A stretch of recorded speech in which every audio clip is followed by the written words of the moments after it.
curious for your future? The innovative mindset thrives with a quotient of knowledge and learning, a splash of creativity, and an awakening of emotional intelligence. Here at WIN, we've been working with some inspiring businesses who've been setting us challenges. And you might like to try them too. Would you like to generate and recognise ideas and alternatives, think differently when problem solving, inviting you to be open, communicating with authenticity, and manifesting what you wish? a world full of strong, positive innovators.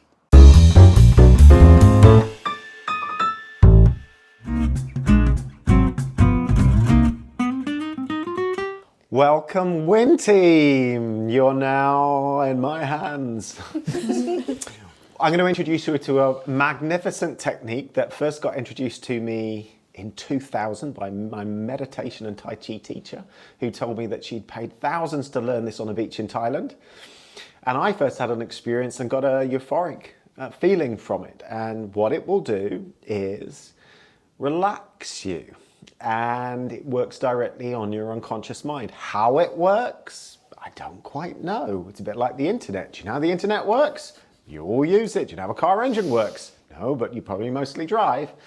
So we're not exactly sure how it works, but it's a mixture of acupuncture, because we're tapping on acupuncture points whilst we're thinking of things that cause us some level of distress. So it can be fear, it can be sadness, it can be frustration, it can be anger, it can be anything that's not happy thoughts. And we tap them. And when we're tapping, it creates more of a sense of ease. And so it's called emotional freedom techniques. So we all wish to feel more emotionally free of the negative stuff that's going on inside of us. There's been amazing results that people have experienced with all different types of things over the last 20 years or more. And it first came from something called TFT, which was thought field therapy, and it evolved into something called EFT. We'll just call it tapping. WIN team, are you ready to tap? yes. Yes. Let's tap. All right, okay. So I'd like you to take a really deep breath in and release. And another really deep breath in and hold it a little longer and now release. Now you're getting some oxygen into your brain, and one more. And hold it, hold it, hold it, and now release. Okay, and now breathe normally. Now I'd like you to take a breath in just normally now and just see if there's any kind of restriction in your breath. Most people who carry some tension around, there's a feeling of like, there's a little tightness, there's a little restriction. So on a 0 to 10, maybe you haven't got this going on, but on a 0 to 10, if 10 was really restricted, I can hardly breathe in. And 0 was Zen, like calm, and you were like, a version of the Buddha, you could easily meditate. Roughly, where are you, Anna? 0 to 10. If you think, where's your breathing and restriction in your breathing? Around 4. A 4. I would say about 8. An 8. Okay, Simon? 2 or 3. 2 or a 3. Simon's surprised by that. Okay. About 5. 5. And Robin? Yeah, around a 4. Okay, so you've all got something. So other than Simon, who's pretty much like a Buddha, sort of like he's operating there, but you still have something. You're still aware of that. Okay, so let's just work on that to begin with. Now, what we do is we take our magic hands and just tap using 2 or 3 fingers the side of your hand. It's the fleshy point. We call this the karate chop point. And it's linked with your lymphatic system. And we start here. There's many points that we start tapping on, but we just start tapping here. And I'm going to go through all the points, but I'm also going to say some stuff. And if you're willing to go along with that, just repeat after me. So even though I have this restriction in my breathing, Even though I have this restriction in my breathing, I'm okay. I'm okay. But I do feel this restriction. But I do feel this restriction. And I wish to breathe even more deeper. And I wish to breathe even more deeper. And relax deeper. And relax deeper. And to trust more. And to trust more. And to be open. And to be open. But I feel this restriction in my breath. But I feel this restriction in my breath. Good job. All right, now we go to the top of the head. This restriction in my breath. This restriction in my breath. This restriction in my breathing. This restriction in my breathing. Look at me. Take 2 fingers, beginning of the eyebrow. This restriction in my breathing. This restriction in my breathing. Good job. Side of the eye. This restriction in my breath. This restriction in my breath. Good. Under the eye. This restriction in my breathing. This restriction in my breathing. Top lip. This restriction in my breath. This restriction in my breath. Chin point. This restriction in my breath. This restriction in my breath. So we're going to go back to front this time. Can you all remember your numbers? Okay, just take a moment, just feel how your body feels. What you've done is just begin to release tension. Do you just feel slightly different? You might feel a little bit buzzy. Sometimes people go, oh, my brain feels a little bit different. That's because more oxygen is getting into your brain. When we're stressed, we go into the fight, flight and freeze response. So we don't need as much energy to go into the brain. So Robin, can you remember your number to start with? 4. Okay. What does it feel like now? Any different? I'd say it has. I'd say 3. Yeah. Okay. So maybe come down. It doesn't always come down Yeah. sometimes. So give me a number now. 4. And it was a 5. It was a 5, yeah. Okay. All right. Simon? Yeah, I'd go 2. A 2. Yeah. And you were 2.5, 3. Yeah, 2, 3. Okay. Yeah. Okay. So I was an 8, and I'd say it's probably about a 7. Okay. All right. And Anna? I believe similar, like 1 down, so 2. I said 4, about 3. Yes. All right. Okay. Just become aware of that. Okay. So come back here. Now, when I'm working doing personal sessions with clients, I'm tapping for a minimum, most usually 50 minutes if it's an hour session. Sometimes been doing 1.5-hour sessions and sometimes been doing 2-hour sessions with clients. So we've done, what, 3 minutes? And you're all a little bit you're all going to be a little bit nervous. I was when I did this the very first time, because what's going to happen to me? What is this strange technique? What may come up? What may happen? And that's a natural thing. So the more that you get familiar with the technique, and the more that you get familiar with me and what's happening in your body, you'll relax deeper into it. I've observed you guys today, and I can't imagine there's masses of stress at work. There's always stress at work. It's work. So we're all under challenge. We're under pressure. We have to meet and deliver, and we have to do stuff. So, I mean, I suffer quite badly with anxiety. okay. How does that manifest on a daily basis? I will get heart palpitations. I've been known to have panic attacks as well. I'll get sweaty, shaky, to the point where I can't control the shakes in my hands. If you were going to rate it out of 10 on a daily, my daily anxiety level is, I mean, obviously it fluctuates, but what would you say? Probably about 7. A 7. So your unconscious is on this heightened state of alert on a 7 out of 10. Anna, on a 0 to 10, where would you say sort of like your stress levels are? Usually it's about 5. Yeah. Yes. Simon? 4 usually. Look at your eyes as well. Are you surprised at what the girls have said? Sort of, you know.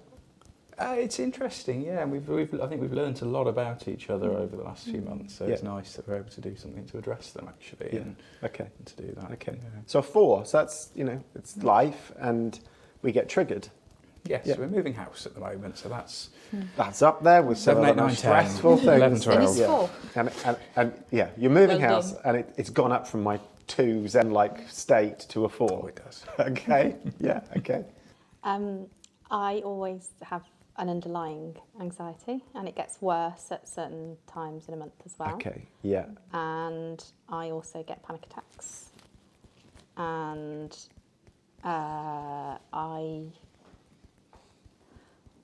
I don't know what to, sometimes it can be ridiculously high, 10, and you don't know what to do, and you just don't know where to go. To underline all the time, probably 5 or 6. Okay. Robin? Similar sort of thing, yeah. And it has mainly been since the start of the pandemic, really. I never had sort of some anxiety before that, but since that's really Yeah. sort of heightened it.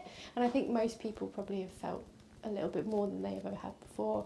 I'd probably say daily sort of like around a 4, and then it can shoot up and it can go down. But And if we were to turn here as well, I think these guys would also say something, because no one is like the Buddha. The Buddha is the most, he's gone like that. For the benefit of the cameraman has gone up here. So the Buddha was around 2,500 years ago. His name was Siddhartha Gautama, and the Buddha means the awakened one. And the Buddha is the most iconic figure, more so than Jesus, because Jesus, they usually just have Christians have the cross. So people have the Buddha, and they put the Buddha in the garden, and they put the Buddha in the lounge, and they put the Buddha in the bedroom. I've even got a Buddha shower curtain. Why do we have that? Because the Buddha is a symbol of peace and being. The Buddha has no anxiety. The Buddha is in this state of being, and we're attracted to that. But humanity, for centuries upon centuries, have been in these heightened states of alerts because we are wired, this brain actually is 2 million years old, for survival. And so it keeps us alive. But when we're in a state of survival all the time, when we're living in the head, we can't really live. And we can't really experience life if you're in a survival state all the time. Sometimes I'll get clients who are really 10s, 9s, maybe 8s, and they're constantly like that all the time. And that's when they've got mental health problems. Human beings get into these states because they don't realize they're in relationships that don't serve them, jobs that necessarily don't serve them, and stress creeps in, and we get used to it, and we get to these boiling points. Now, if we could have a technique or something that could help turn it down or at least simmer it, this is one. And it's something that I was introduced to, because when I first came into this, I was 10s, 9s and 8s, very bad mental health. It wasn't just this that I used, but this was a wonderful, wonderful technique that I started to use, and I still use to this day. Now, you're tapping right now, but you are doing something, and sometimes I will just be talking with clients, almost like a counselor or a psychotherapist, but whilst you're talking here as well, it almost just lifts things. Somehow it's connected with the unconscious. Problems always stem from the unconscious. We might think that they're conscious, but the unconscious is the most powerful thing that we're actually in control of. It's a master computer. It's been said that the unconscious mind might be as powerful as like 97%. And you think you're in charge of your life? Well, you are, but your unconscious is the huge, huge master computer that you don't even realize half the things that it's doing for you. Are you growing your own hair? Are you growing your organs? Are you digesting your lunch right now, consciously thinking about it? Are you breathing? Yes, don't have to think about that. All these things that the mind does for us. So the more that we're able to access the unconscious, and this is an unconscious tool, we can use unconscious tools on the unconscious mind at an unconscious level. I keep wanting to sneeze. I've been wanting to sneeze. Yeah, but that really, when I tap, not irritate, but it does make me want to sneeze wherever I'm tapping around my face. So all these things have really related unconsciously. So think about something, what gets up your nose. Okay. And so it's related, it's your unconscious. It's like, achoo, what happens? Why does your unconscious, so think about it, do you consciously sneeze?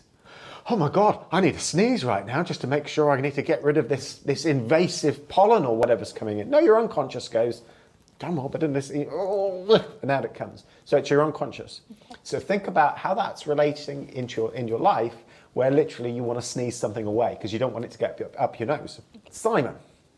I've got nothing. I think I'm so busy just tapping. We'll take a mould of you. You are the modern day Buddha. We'll have a Simon. Have you got the Buddha? No, I've got Simon. This is keeping me occupied. Brilliant, brilliant. Some people are lucky and they don't carry lots of stuff with them. And they have a personality that you might well have, which is kind of like water off a duck's back. It's a different life path that you are on, and it's storm in a teacup. Storm in a teacup. Yeah. Brilliant, brilliant. Okay, Amy.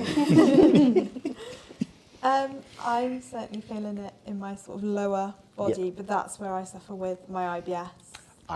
Okay. And things like that. So it's like a cramping, and it's like my body's almost like just going concertina and in. Yeah.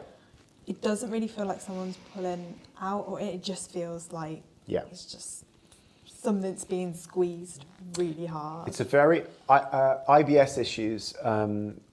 Any digestive issues, it's about digesting life, and when you find life challenging, one of the first places that it will manifest is IBS. The reason for that is your energy needs to go in fight, flight, and freeze. It doesn't need to digest that meal that you've just had. That woolly mammoth that you just ate doesn't need to go there. The cut that you had last week doesn't need to heal if that saber-toothed tiger is jumping out on you. But the reality is we don't lead lives like this, but it feels like. What will happen is the more that we do this is that the body does what it does normally, which is heal itself. It regulates itself. The reason it doesn't do that is because the master computer overrides that. So most likely, without going too deep, this is a pattern that you probably learned from a very young age, which was like a way of like, the only way I can survive through my life is if I avoid these things. And so we take that as we've learned it, a survival strategy, and we go into life and we get older. And when it becomes a problem is it no longer serves us. It's like an old program on an operating software on a computer. And it's like it got us through like our childhood, or it got us through like our teenage years, or even our early 20s. It's most usually childhood, because that's where the brain's developing and learning.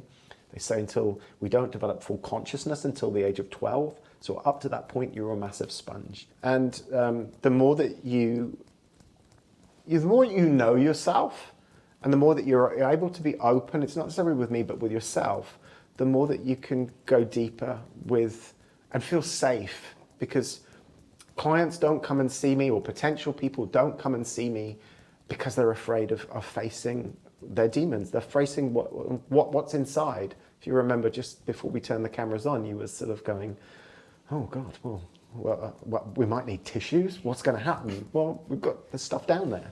There is with everybody. There certainly was with me. And it's, what do they say? It's better out than in. All right, so stop tapping.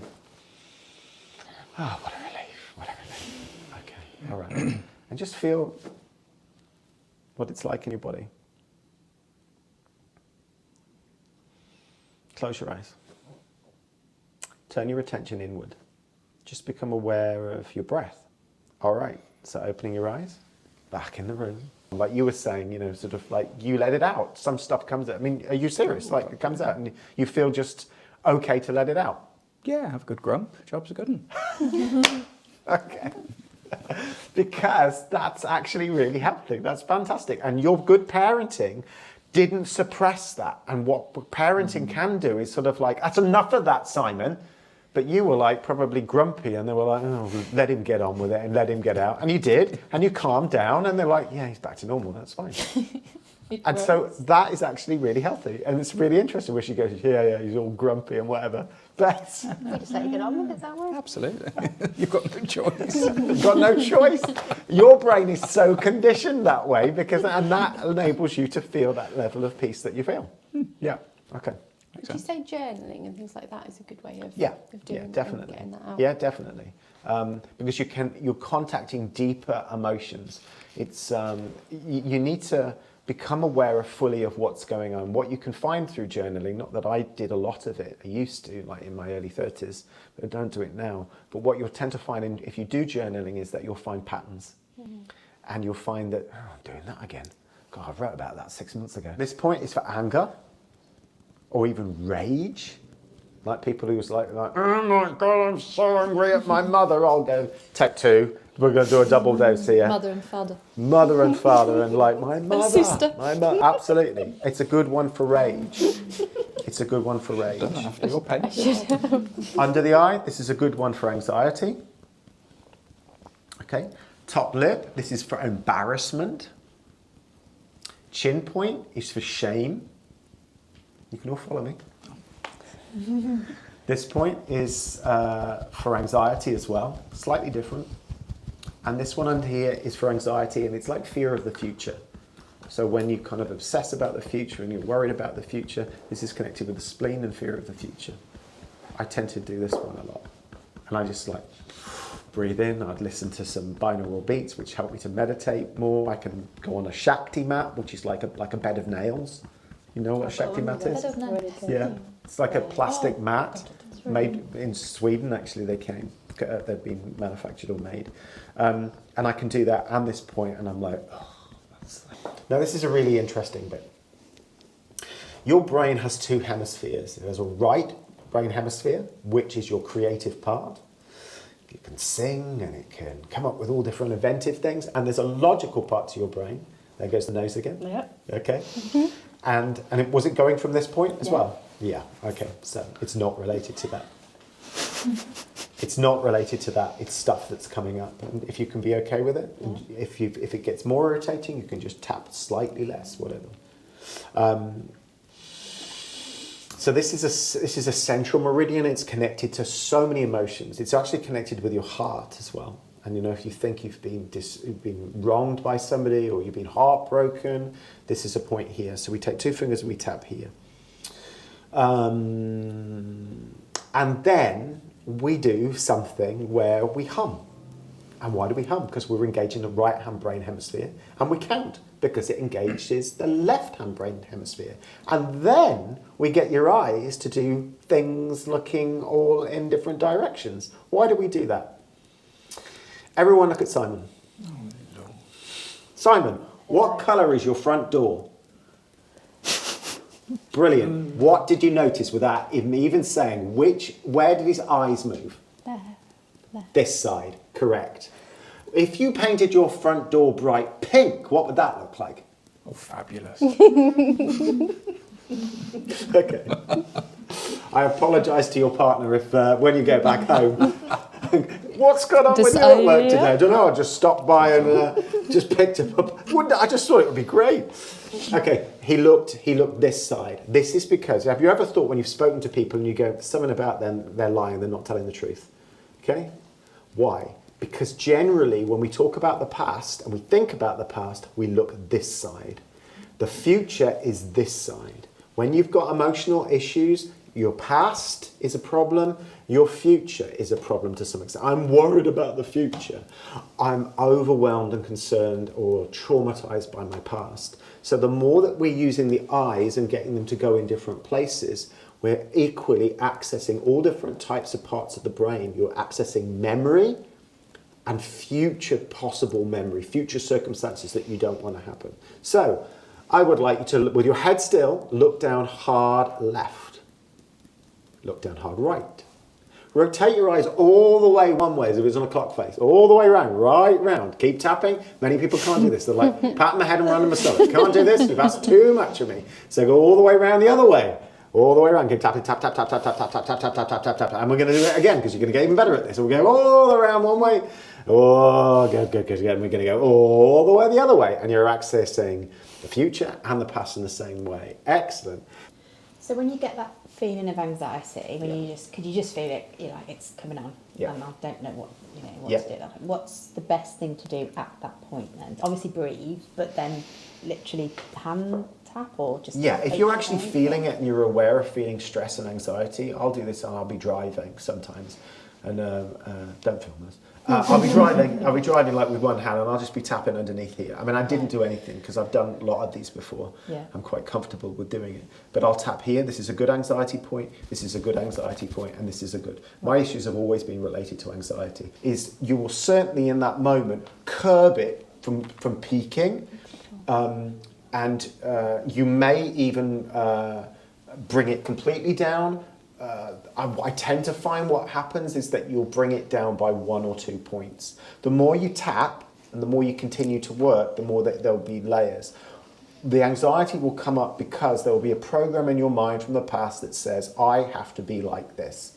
And what if that happens? I need to protect that from that happening. So it'll be linked to a belief about yourself and a belief about the world. And they're limiting. But they came from a place where your brain once learned those strategies in order to survive and get through life. I mean, if we were just told this in school, in fact, in America, which is where this came from, they do EFT. They call it EFT for kids. And if you can start people at that age, they're going to have a direct physical experience that feels positive, and then they're going to go, oh, I've got a coping mechanism, I've got something that I can do, as opposed to just internalizing things and keeping things in, which is what we tend to do in this British culture, or kind of even in Europe, I would say. But the British sort of stiff upper lip and, oh, just carry on, get on with it, whatever. Well, we've got to move past that if we're going to have more of an awakened mind and we're going to follow success. One of the things I do is from NLP is you model success. You model where it's worked. You know, Scandinavia is fantastic. I've spent some time in Finland and spent nearly 6 months in Sweden a few years ago. And how they deal with their mental health and how they deal with like the prison system, it's far more open than what we've got. And the results are that people are in good shape, and we have to learn. You learn from excellence. Einstein said, if you do what you've always done, you'll get what you've always got. And if we keep just popping pills and then thinking going to see a counsellor is the only option, not saying that that's not the right thing, and I did that for many years and it does help, but there are other things out there and other things that are available. And if we're going to be innovative and we're going to be, what was the awakened mind, or what was, I can't remember some of the stuff, that is to look around and see what works. And to model people who've actually got better or who've had some transformation. That would make sense. It's obvious. It's the same in business. If that person is doing well in business, if you model what they're doing, you've got a damn good chance that you're going to get the same results. If not, you're not going to be a million miles away. But it's like modeling a recipe. It's like if you produce a really bad chocolate cake, and someone else makes a really good chocolate cake, and you never learn from their recipe and how they're actually doing it, then you're always going to make the same rubbish chocolate cake. And it might be just a few things that they're doing, baking that little bit longer, that little bit less sugar, that little bit more cocoa.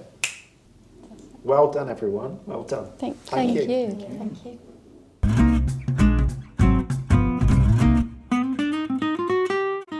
Today we've taken a journey to enhance our emotional well-being.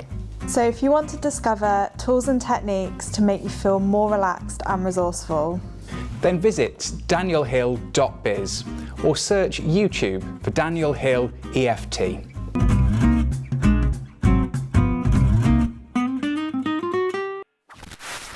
This production has been brought to you by DT Studios Visual Marketing.